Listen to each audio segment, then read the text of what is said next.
Yes, in the room when it happened. Mm-hmm. Once upon a time,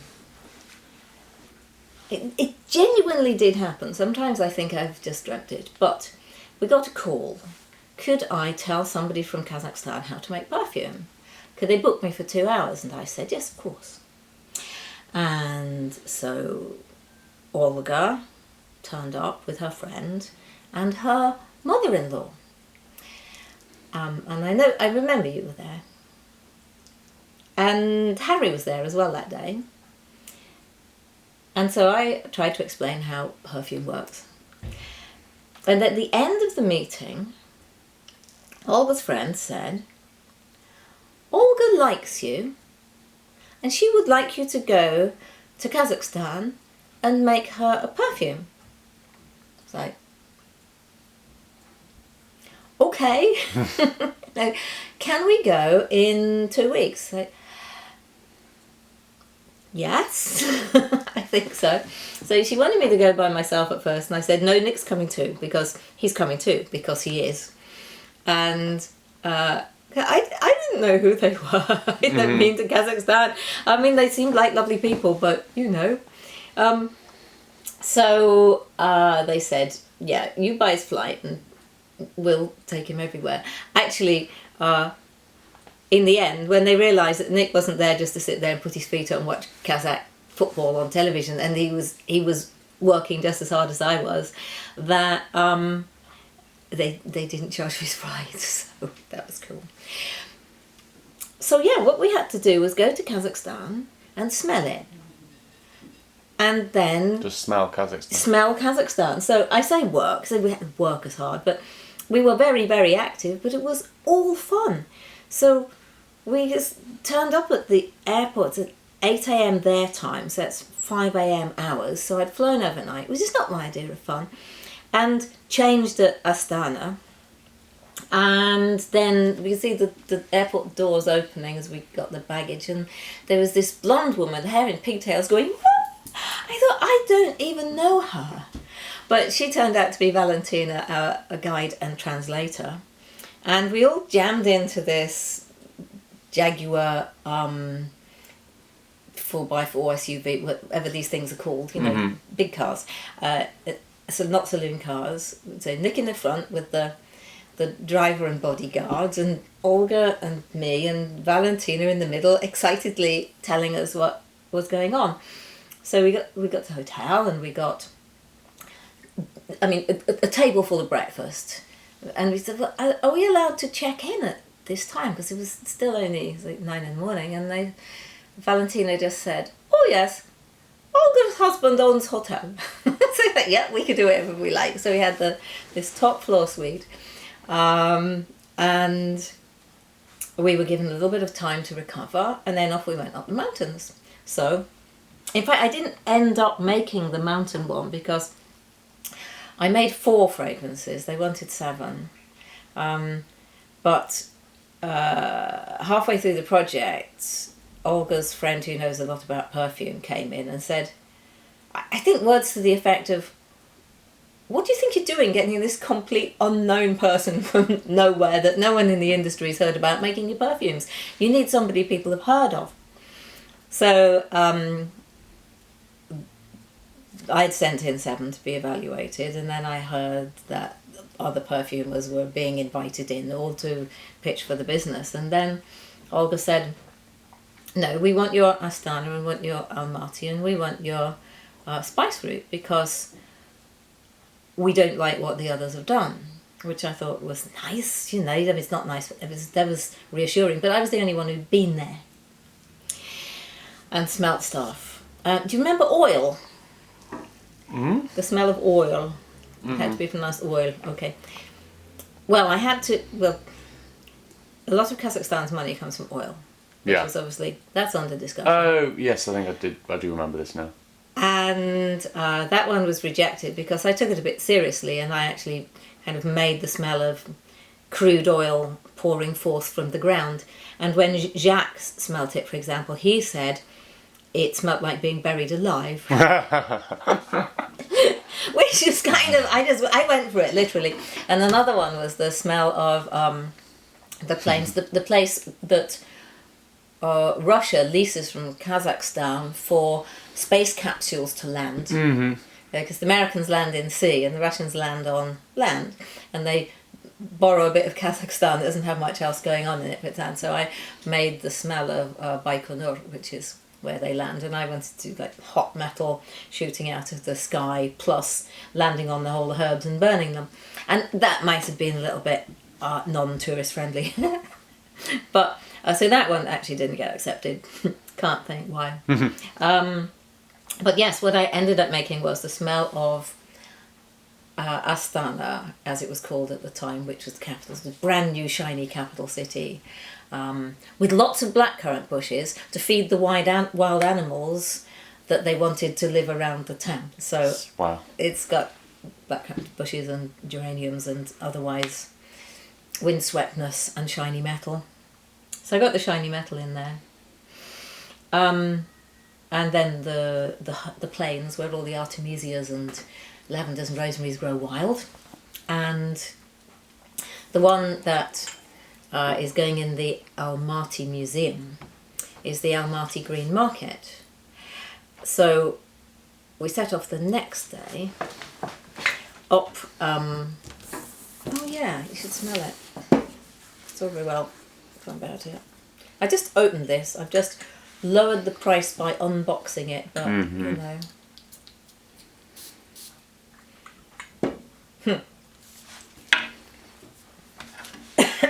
Oops.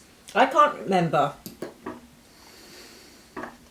if it smelled like that now or if this is just my scent memory of it smelling like that. But so imagine you're in, it's quite a modern green market, but it's everybody who's in there has come from the surrounding areas with all their produce from their farms.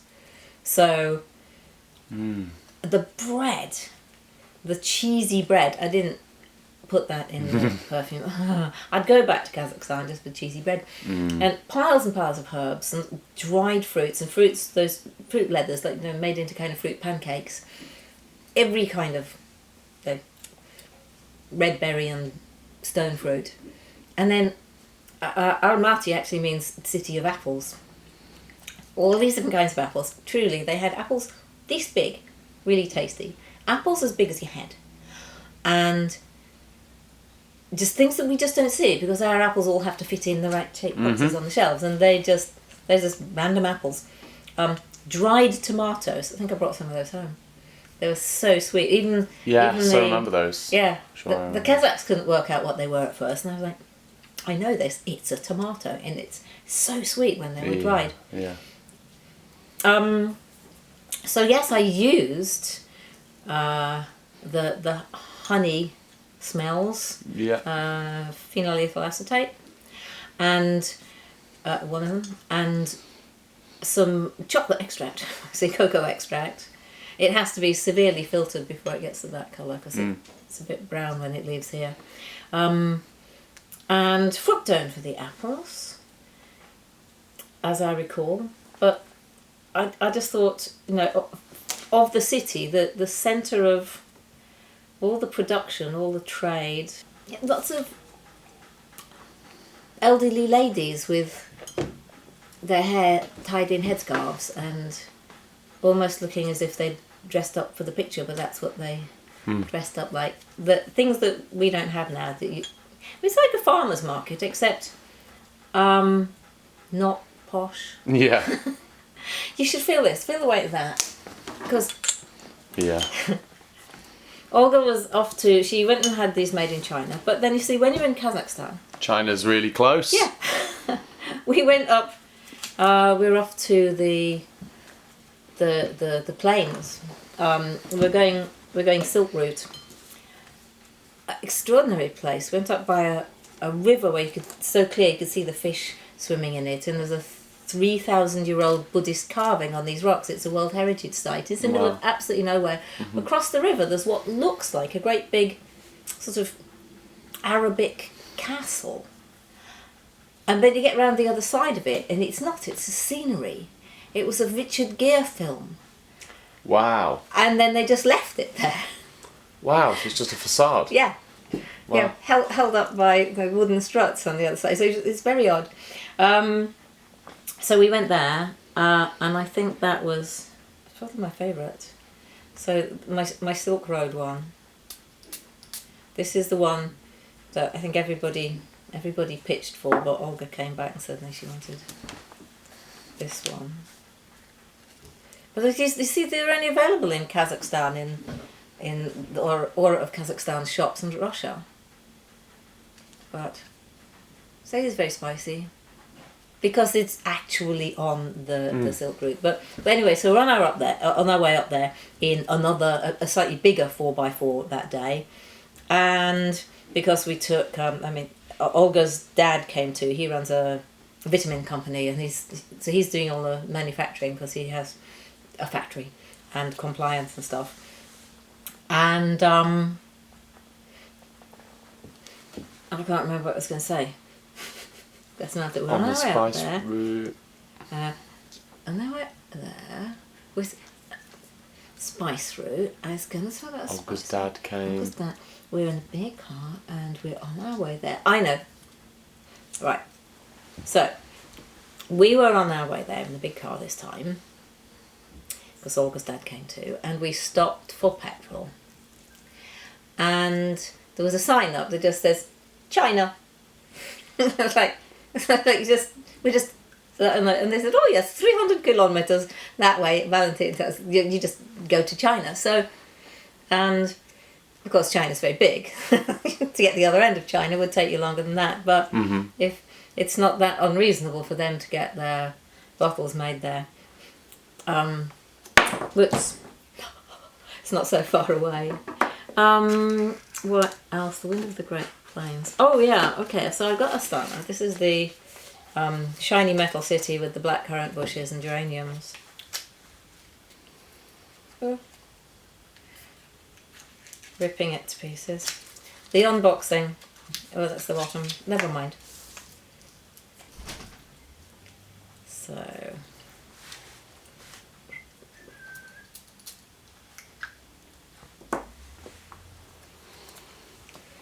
because I love a blackcurrant. Mm-hmm. And to discover that one of my least familiar countries also is full of them. But it's a very interesting city. It's just built on oil money, so suddenly it's tall and shiny, and there's this huge tower that you can go up and look out of. It looks like a golden orb on a tower because that's what it is, and you can go and put your hand in the handprint of the president and make a wish. And I had to stop giggling because it's very serious. Like, do not giggle, you will get killed. It means that you do not giggle at such things. But he giggles when he's not sure what to do, what else to do. So, but don't giggle at the men having that. They look very serious. Because for most of them, it's such an honour to go to a place like this. I mean, we've been up towers, haven't we? But for your average Kazakh, seeing that place was probably something much more magnificent than we can possibly imagine. And then, yeah, so, that's this one. That's the, no, it's not, I lie. That is the city, that is... yeah, that one there. This is the Wind of the Great Steppe. I just sprayed...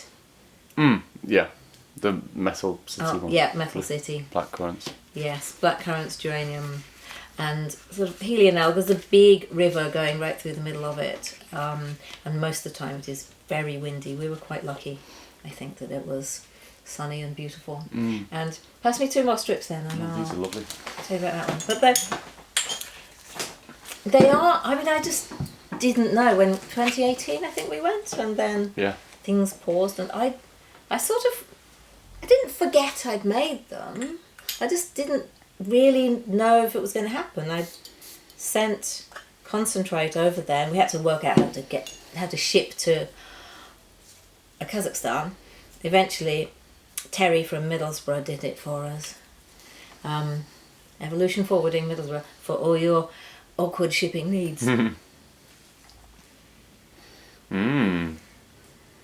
I've forgotten how leathery this is. Because horses. Yeah. I had lots of wild horses around there. I really like that.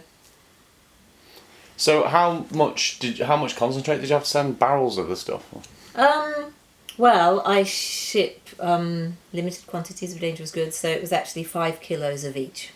And it's not massive, but it's quite an amount. Well, it is, yeah, if it's a concentrate. For us. It's huge. For us, it's massive. It's massive. I mean, for other companies, it's tiny. I mean, that's the thing, is something... We sit in the middle. If somebody wants a couple of 100 bottles of perfume, we can say yes. And we know from other clients, if they say, I want to make 100 bottles of perfume, big companies just don't answer the phone or they laugh. So this is bigger than we'd normally do. But I just had to make another 5 of Astana and Almaty as well and ship them over there because they are the most popular, partly because I think the 2 hotels are in Astana and Almaty, and so are the main shops. So that's, people want the smell of where they've been. Yeah, this is probably a bit too leathery for me to wear. This is probably... I really like it. I thought you might. It's a bit more, if we are going to draw conclusions about this at all, more traditionally blokey than I'd normally put on. Not that you can't wear anything you like. But I made it proper, you know, out there in the wilds. But we went out, when we were up in the Great Steppe, we went to this one particular place. And it was pretty blinking cold where we gone in the mountains the previous day. So I was all wrapped up in layers. And then we get out of the car, roasting. Blinky desert. And I'm up to like layers peeling off because the car was air conditioned. I had no idea. We just sat outside and think, what just happened? It's like going to a whole other country. Yeah. So, but there were these rocks and lots of sand, and we were trying to find some flowers that were still in bloom because it was the end of September and we were supposed to go out there and smell the flowers, and sort of weren't any. So, but there was this mountain with lots and lots of holes in the ground, and Valentina said, what do you think lives in the holes? No, we had rabbits, hares, I was thinking of anything, and she went, tortoises! Wow. I know, like... Wow. Tortoise holes. Tortoise holes. So, Very Terry Pratchett. Yeah, that's the centre of the universe, is Kazakhstan's tortoise holes. And then, as we were driving away again, suddenly a herd of wild horses came past us down the road, and they said we've just... I think I filmed it somewhere. I've got little films. So, what is your when you're out there? What do you write notes? Do you draw pictures? What do you? I drew pictures, but I took photographs. I collected. I pick up a plant and put it in a book, and I was. Okay, things you do not do before asking what the plant is. Because the artemisias smell amazing. Down on the ground, you just had wild artemisias. Apparently it's wild cannabis grows all over the place, but I didn't see any. But there's just lots and lots of herbs just sprouting from the ground. So different kinds of rosemary, different kind of thyme, all these different artemisias, and I was just lavenders. And I did this like, nettle, different kinds of nettles, and this was this massive, great big. This is like, and my hand was all, you know what it's like when you're just like, I'm going to try and pretend that hasn't happened. I'm going to not tell them that it hurts, cause idiot, because the horses all eat them, of course. So yeah. So that happened up in the plains, but yeah, we just kept. Every time we saw something, we'd say, can we smell that? And that's, I think, when they decided, because Nick was on spotting one side of the road. We were up, there were waterfalls and ravines and trees and mountains and beautiful, beautiful place. And so, I mean, fortunately, this is just us and not lots of other traffic. And then Nick would go, there's a flower! So we'd stop. The driver ran the brakes on. We jump out, smell the flower, get down there, and there's some mushrooms. And there was all these lovely rocks with lichen growing on it. And Valentina said, yes, in winter we have the mousses. And I was thinking,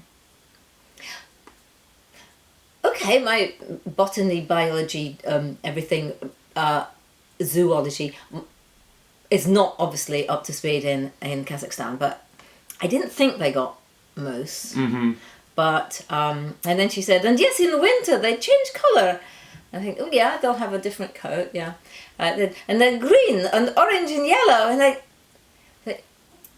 mosses. Yes, mosses. Like, oh, mosses. Yeah, I get it now. So there were lots of moss and lichen. So yeah, I just had to filter out what was the overriding impression. Which was I going to focus on? Which pieces was I going to choose for my painting? Missing out. Yeah. You can't put everything in it because also Almaty is in the mountains on the side and it's down in the middle. It's world's second most polluted city. Right. So there are the things you don't necessarily want to smell. Well, I mean, was it Woody Allen who said that films are just life with the boring bits taken out? And I suppose that's what you're doing here. Perfume. You're making the smell of somewhere with the boring bits taken out. Yeah, except the bit when I did oil. Yeah, apart from that. Actually, it wasn't. Well, no, that still is. Yeah, you're right. It wasn't boring, unless you consider that like literally. But yes, but I put in what I thought were some of the things that I thought that I could make. So paint a picture of its lovely bits. Mm-hmm. Yeah, those. But yes, I think if the horses hadn't suddenly come past and surrounded us all, I wouldn't have necessarily put leather in the wind of the Great Steppe. But then it needed it then. Yeah, yeah. And they are, at the end of the day, fragrances. Yeah. They're not, they're not like the library of scents over there where you get ones that smell identical to pizza. Yeah. And lots more unfrozen pizza with no herbs on, just melted in the microwave. They weren't trying to be quite that realistic. They were trying to. It's like you've taken photographs not of the whole landscape but of little details. Yeah. And then put them together in a montage. Yeah. That's it. It's a fragrance. It's still got to be wearable. Montage. Aroma montage. That's what it is. It's an aroma montage. There we've invented a word. But they're very nice boxes as well. Yes, they're pretty. I like the logo. Everything about it. Olga has a great sense of style, as you know, because you met her. Yeah. She had that wonderful dress with the eye on it. Yes, of course, yeah. Which was by a designer that she likes. So, One would hope it's by a designer that she likes. It's from a local designer as well. I asked her. Oh, right. Yeah, I found out. So, yes, yes, but I mean personally, she actually knows as well as the style. But she, yeah. So that happened. I didn't dream it. Yeah. And one day we might actually go to the launch because, of course, that's been put off for the past 2 years. Yeah, of course. Oh, they smell great. Love them. Well, thank you. Yeah, so story. That was it. Story time for this week. That's what happened. Does sound like I'm still trying to convince myself What? that I actually went. You did go. I remember when you went. It definitely happened. I know. There are photographs. I'm very jealous of you. I would love to go to Kazakhstan. Well, I'm sure you will. It's got so much history. Yes. So much history. Oh, yes. Well, I think you'd be invited to the party. Yes, I'll go. It also must be very... I remember reading, actually hearing from a friend of mine who's from Kazakhstan about the strange sort of atmosphere you get when you live between two international superpowers. You live between Russia and China, and that their culture filters in so much. You're just this melting pot of... Yeah. It must be very complicated. Well, a friend of mine, would you believe, her husband actually set up Kazakh Airlines. Wow. He used to work for BA and he was recruited by Kazakh Airlines and set it up. She's actually Thai, and she spent she used to go out to visit Lloyd because she said she wasn't going to live there. There were no yoga classes. I knew her from yoga. But every time she got on the plane, they started speaking to her in Kazakh. She'd go, "I'm not Kazakh. I live in England. I can speak to you in time." I'm not. But the local Kazakhs have a very Eastern look. Yeah, yeah. And the Kazakhs honestly couldn't tell the difference. And then there's the Russian Kazakhs, like Valentina, who loved her homeland. She had never been anywhere else and absolutely adored it to bits. But she was very much, Russian ethnicity. Yeah. And so the language had been previously written in Cyrillic, and now it's changing. And so the Russians can't read the Kazakh language, and so there's all kinds of interesting things occurring. But they were the first to leave the USSR, but on the other hand, they voluntarily joined Russia in about the 1840s or something. So it's been a voluntary strategic alliance that had gone on an awful long time. Yeah. Yeah. So, fascinating, but absolutely none of them look like Sacha Baron Cohen. No. No, I mean, I mean, that is just completely inaccurate appropriation, isn't it? Yeah, but they've decided to embrace it, They've decided to do it. I mean, they've actually, they just thought, well, there's no point. First of all, they got upset, and then they thought, it's bringing tourists. Yeah. They've got an excellent sense of humour. Yeah. And their sense of sharing and hospitality. I mean, we never went more than about 25 minutes without another sandwich. Plus, sea buckthorn tea. Yeah. Oh my goodness. Yeah. And on that note, I think I'll just sit there. Remember when we were up a mountain, we went up this cable car that went on for miles to this top of the cafe, sitting outside, drinking the sea buckthorn tea. It happened.